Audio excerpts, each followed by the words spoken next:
Last night, I criticised the Environmental Defender's Office, which for some reason is funded by this Albanese government.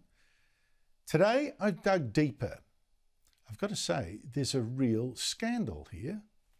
Now, this Environmental Defender's Office, it's green activist lawyers who managed last year to delay a big offshore gas project in the seas north of Darwin by helping Aborigines from Tiwi Islanders in court. These islanders claimed an underwater pipeline from this project would annoy the rainbow serpent and the crocodile man, who, by sheer coincidence, lived in that part of the sea.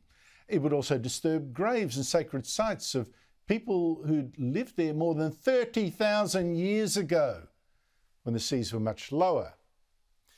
Now, as I told you last night, Federal Court Judge Natalie Charlesworth yesterday did lift the ban on this pipeline. She said the risk of any damage to the Tiwi culture was actually very, very small.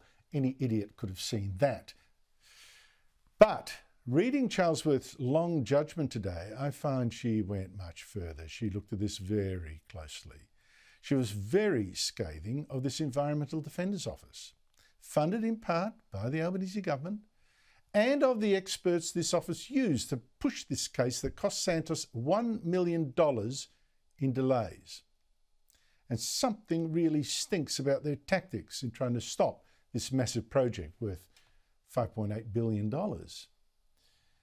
For a start, the judge looked at a meeting that this Environmental Defender's Office organised with some Aborigines against the project. She said a marine geoscientist that was hired to talk at this meeting lied to these Aborigines. He falsely said that identifying sacred sites underwater had helped him and others stop another offshore gas project.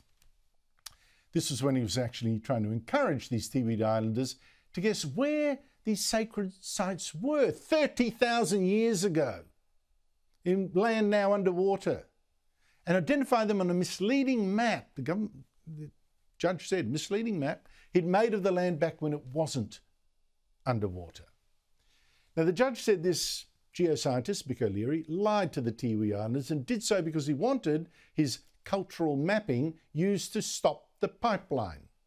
She said, by the way, his map was worthless as evidence, and said this aspect of the case does indeed involve confection or construction, at least in part, i.e. fakery. She also said a video of the Environmental Defender's Office lawyer also talking to these Tiwi Islanders show her drawing supposed sites of cultural significance on this map in a line that could not, she said, in any reasonable view, truthfully reflect what the Tiwi informant had actually told her. Did it herself. On the judge went. An anthropologist that this office got to help block this Santos project seemed to be urging the Tiwi Islanders to think of stuff to stop it when he should have been neutral, she said. So is this really what a legal service, part funded by taxpayers, should be doing? Tricking up dodgy maps, using islanders to guess where sacred sites used to be in land that's been underwater now for thousands and thousands of years, confecting evidence, and all to stop a gas project of national significance. Joining me is our Tuesday commentator, Matt Canavan, National Senator and former Resources Minister. Matt Canavan, this to me is outrageous. Why is this government funding an office that's implicated in this kind of trickery? Well, that is definitely something for the Albanese Labor government to explain, Andrew. I like you, have read through this judgment today, and I've never really seen anything like it. It is absolutely damning and scathing of the tactics employed by the Environmental Defender's Office. They are not defending the environment. They are simply trying to stop jobs and prevent cheap energy from coming to the Australian people. They're doing so by tactics here that have been eviscerated by a federal court judge. As you say, you're absolutely right. The judge has conclusively proven here in this judgment that the EDO was misleading at times. She accused, as you said, an anthropologist of lying. In fact, that anthropologist admitted under oath that what he had told some of the Tiwi Islanders was not correct. And so the EDO has to answer questions here, as does the Albanese Labor government. The EDO's tactics have kind of been known for some time here. Yet last year, in their first budget in October, the Labor government gave this radical green organisation $9.8 million of your money. And that's what your money is going to fund. So while the Prime Minister's been out there the last few weeks saying that he cares about your cost of living and he wants to get energy prices down, on the other hand, he is slipping a green group that is stopping more energy being produced for Australians, $9.8 million to use the most underhanded tactics to try and stop that from happening. It is an absolute national scandal, and this funding must be stripped from the EDO.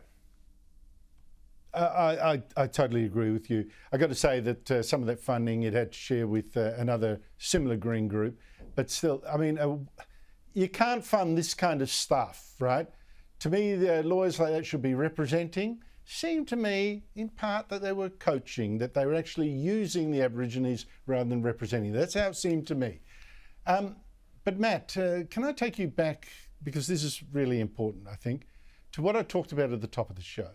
It's this weakness the Albanese government is projecting militarily, snubbing allies like Israel, not sending a warship to the Red Sea, just sending 2 servicemen instead initially, not being able to crew one of our Anzac frigates, maybe even 3 of them. Your response? Well, look, it's another national disgrace, really, that we can't properly assist our allies here in a mission as important as this. There's been these effectively piratical attacks from Houthi rebels that are crippling world trade.